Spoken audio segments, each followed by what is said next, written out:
By this point in story, it becomes almost impossible to avoid thinking about India in this context, right? Because we are all from India. And as a long-standing football fan, I feel extremely disheartened to look at the state of affairs of football in India because, from a very crude point of view, right? If I just looking at the sheer numbers, it seems the odds are astronomically against us. It almost feels like to put together a squad of 20 odd players who can just play good football. Right? I don't know why we haven't still managed to do that. When there are success stories after success stories outside of India, wherever you look, any continent, you pick any random continent, and you can at least find one to two examples across those continents. And they haven't sort of reinvented the wheel or even done anything extraordinary. They've just done things, very basic things, just efficiently. That's all. And there is no reason to think why we could not do that, yet we somehow fail to do that every single fucking time. I don't know why. In fact, one of the reasons Curaçao's qualification captured so much attention around the world is because it challenges one of the assumptions we instinctively make about the sport. We tend to believe that bigger countries should be better at producing athletes, right? Sheer numbers, Yeah. right? By the law of averages, the more number of people you have, the odds are at least 1 in 100 of them will turn out to be a good athlete, right? Even if Yeah. there was a decent 100, like one in a million is going to be more than enough for us. exactly, even 1 in 1 million in terms of Indian population, even if we had Yeah. one top athlete for every million people, we'd still have a fucking good ass football team. Yet that's not the I'm case, sure we do. right? I'm sure we do have. We just don't train them to be elite level because we refuse to invest in them. Yeah, I mean it's of course by all of this, I am not pointing the finger at the current Indian national team. They are not at fault for whatever is taking place. Yeah. Right? They are doing the best they can given the circumstances. Right? They are struggling to fight for their livelihood right now as we speak. Yeah. Which is ridiculous. Like, as sports people, livelihood cannot be a concern because there's a lot of money that goes into training the way sports people need to train at even national level, Mhm. like even smaller, no, forget about national or international level, even smaller levels, right? You need a lot of investment. Yeah. So you can't be like, I have to do a fucking full-time job or something like that Yeah. while, like, this is not fucking marketing. It's not an easy fucking job. Can I give you Yeah. an example? The first I'll tell you the situation. The players in India right now are struggling to and requesting and to put it in better words, begging the government to release funds or have funds for the league which happens in India. Not just ISL, but like different leagues where are Yeah. like proper Indian leagues where these players they play. On the other hand, there is this guy. I don't know if Sandy, if you've heard of this guy. His name is Ranjit. So this guy, Ranjit he what? Ranjit like Ranjit Prince? Bajaj, Ranjit Okay. Bajaj. Ranjit Bajaj. He Uh, has a full. Okay. so this guy was weirdly on roadies, and post his fame on roadies, he completely vanished. And even on the show, he showed his interest towards football. And cut to 10 years and 15 years to now, this guy owns a club called Minerva FC, which is in Punjab. And this guy has invested his own money into this club, trains the players with his own money, and his players have competed in European leagues like for the under 18, under 16, under 20 leagues, and they won. So his point was that if you invest money and proper infrastructure, you can get players out of this country. Of course, look And at cricket. Look at what we have done in fucking cricket, dude. It's yeah, legitimately miraculous what we have done in cricket. I mean, and it's not, what we have done is not recent.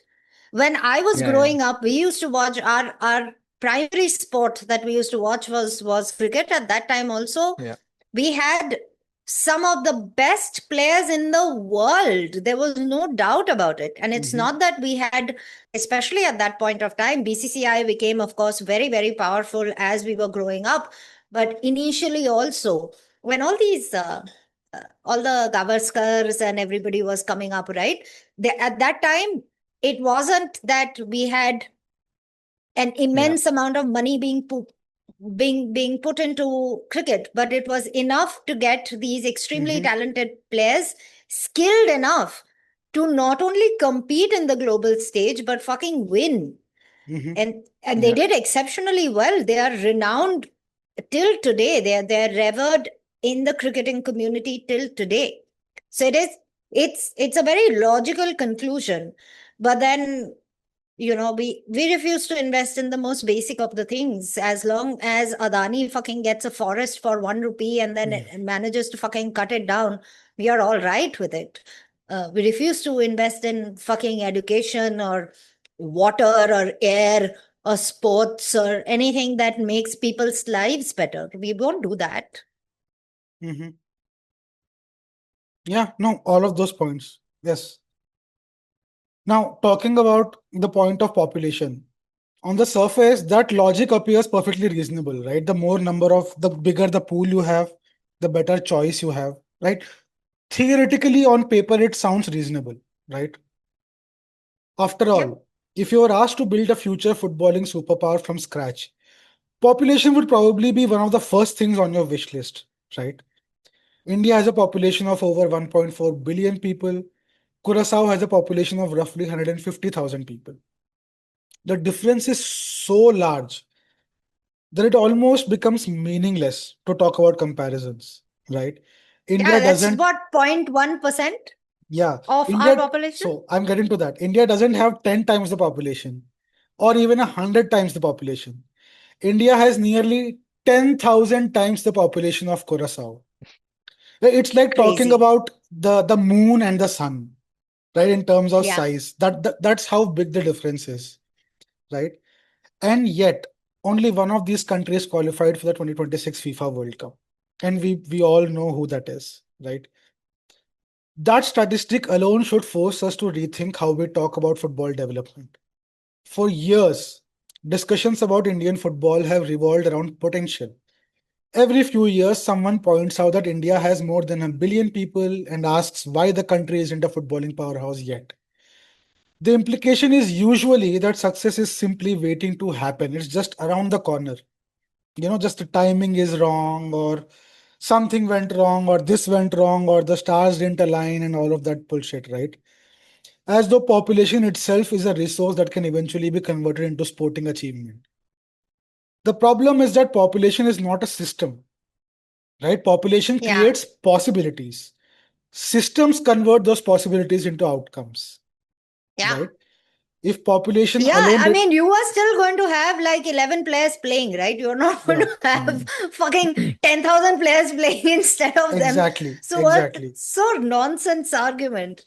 Our excuse for everything is population. Hmm. Even when you point out problems in our systems, some idiot or the other will be like, oh, it is difficult to manage this population of the country. Fuck off, dude. It is, it's a, we somehow find our population to be an advantage and a disadvantage At the depending same on the time. context. It's Yeah. Schrodinger's Yeah. population. Yes. Yes. So if population alone determined footballing success, China would be dominating the fucking sport, right? Yeah. Indonesia would be a regular World Cup participant. And no Pakistan would European be, country would be doing yes, anything. exactly. Pakistan would be producing elite footballers day in, day out, right? Yeah. The reality is that footballing history is filled with examples of relatively small countries outperforming much larger ones. So even Netherlands that we talked about, the entire country of Netherlands has just 18 million people, dude. 18 million is less than the population of Delhi. Okay, just for Yeah. context. So Yeah. population counts for fuck all. Population means nothing. If you're not utilizing that population, there is no point in having that population. No, what's the point? Yeah, you even compare the top, like the World Cup, whatever finalists or what participants or whatever they're called, teams. US is one of the largest countries, no, Mm-hmm. but it's not one of the best teams. And this also annoys me about not having our team over there, because I would really like to shit on US teams. And I would really, really, really like to do it, but I can't do it because where's my fucking team? Like, I can't. I love it. I love it. And when in my school group, the South Americans are shitting on Europe and shitting on US and on Portugal as well. Till the time fucking Ronaldo plays for fucking Portugal. Till that time, I love Portugal, but as a country. But till the time Ronaldo is playing for them, I am against them. So I love it when they do it, and I really want to participate, and I want to shit on them so bad, but I can't.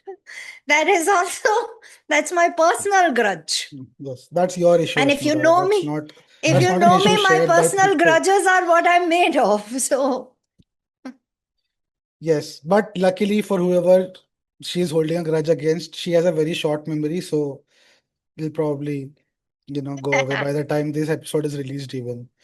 Anyway, also Croatia reached the World Cup final in 2018 and the semi-finals in 2022 with a population of under 4 million people, right?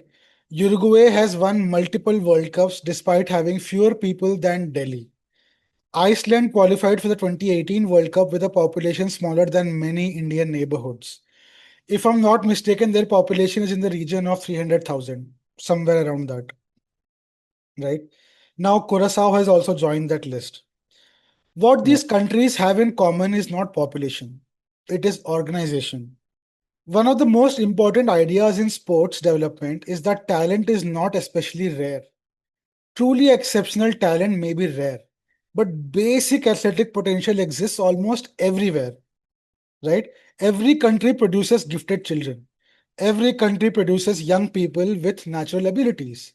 The challenge is not finding the talent. The challenge is creating systems that allows that talent to thrive and survive, right? That is where we fail time and time and time again. So this is where I again come back to the fact that it's not that India is not producing capable footballers. India is producing more than capable footballers. India is not allowing them to thrive in this system that we have built for yeah, ourselves.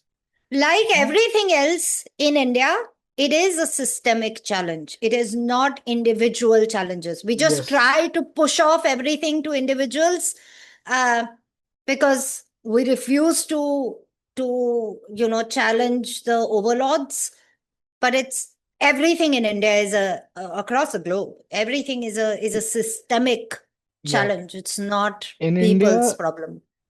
in India, and for football, the basic requirement is a ground, right?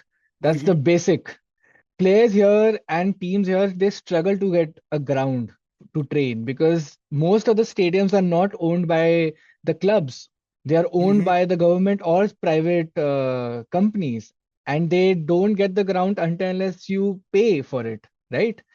Yeah, Or the I mean, government, they don't. private companies is shit. If it is owned by the government, it should be accessible to young people training all the time. That's your fucking job.